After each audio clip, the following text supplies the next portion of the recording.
You mustn't have been that keen to get back into the lengthy makeup process and... Well, in the case of Hellboy, yeah, I was very keen. It's a great character to play. It's a chance to collaborate with my favorite human being on the planet, other than my immediate family, and there's no downside to it. To be made up and transformed into Hellboy is to be made into a better self. How long did that process take? It takes anywhere from 3 to 6 hours on any given day. Your collaboration with Guillermo dates back to Kronos, is that right? Right, yeah. About 16 years ago, when we first met. Right. Well, that's quite an artistic collaboration then. It's the gift that keeps on giving. Right. Did you feel that there was a little loss of innocence with this film compared to the first? No, I don't think so. I think innocence is very much the order of the day in this film.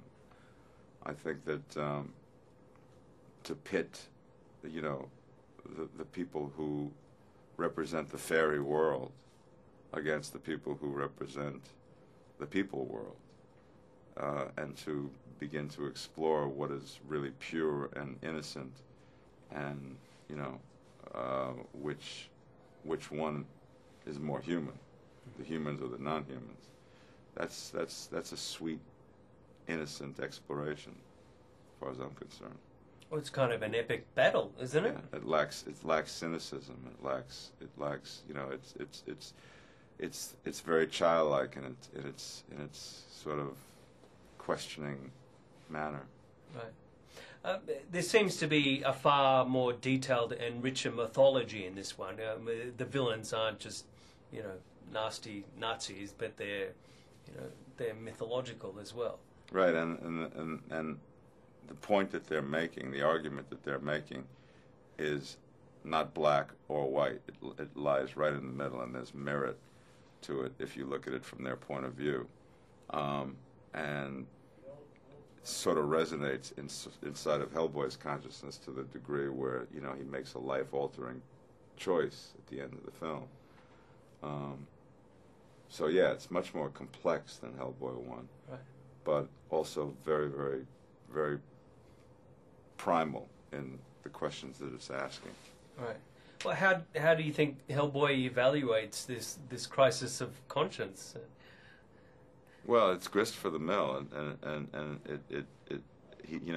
if he at any point in his life thought he knew how everything was going to go down, all that is called into question here, to the point where the second film, he's not the guy he was when it starts, and he's not in the position he was when it starts. Right. He has placed himself into a new consciousness and a new set of environmental.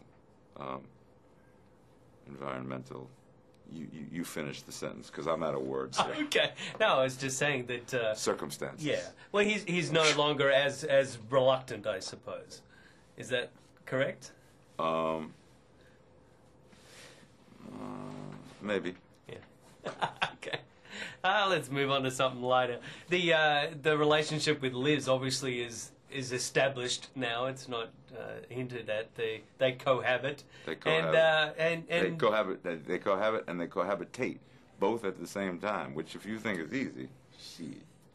Well, I was telling Selma, I think pyrokinetic is about the sexiest description of a girl anyway, right? A girl's supposed to be hot. It doesn't get any hotter than that. Right. And the little domestic arguments, they can become quite explosive between these two. And they do. In fact, that's how you first meet our hero. Is he's just been blown through a wall because she's having a temper tantrum.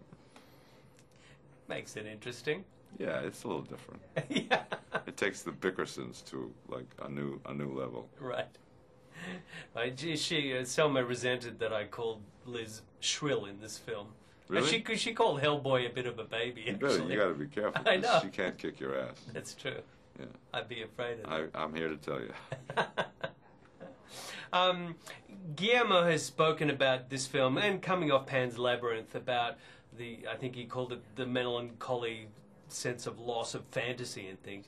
Kind of big themes. But did you get that impression from him that he was examining that aspect with this Oh, film? absolutely. I think if you look at any of his films, there's always some greater dialectic taking place than the pure entertainment that you ultimately just see if you're watching it superficially.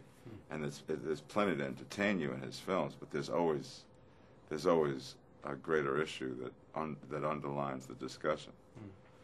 And in this case, it is about, and it was in Pan's Labyrinth as well. Sure. You know that you have this world of fascism juxtaposed against the beautiful vision of a little girl who's ready to live her life and thinks everything is going to be sweet and easy and just like it is in the fairy tales, and it isn't. And that's what she retreats into, because the world is not setting the example. Right.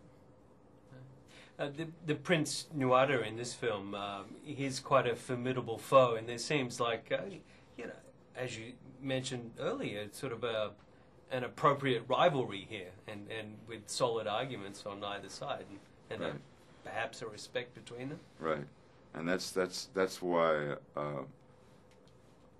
what I admire most is that the villain, or the guy who sets off the conflict in the film, is making some really valid points and things that it's essential that Hellboy process and make decisions about, and it's kind of unique in that way.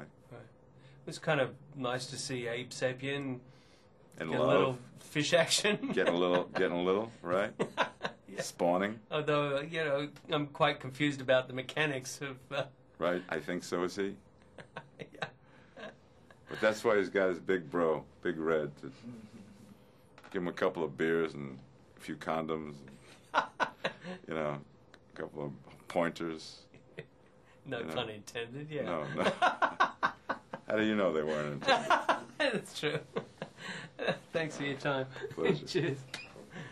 Thank you all. Take care, man. Nice chatting with See you. you. Nice.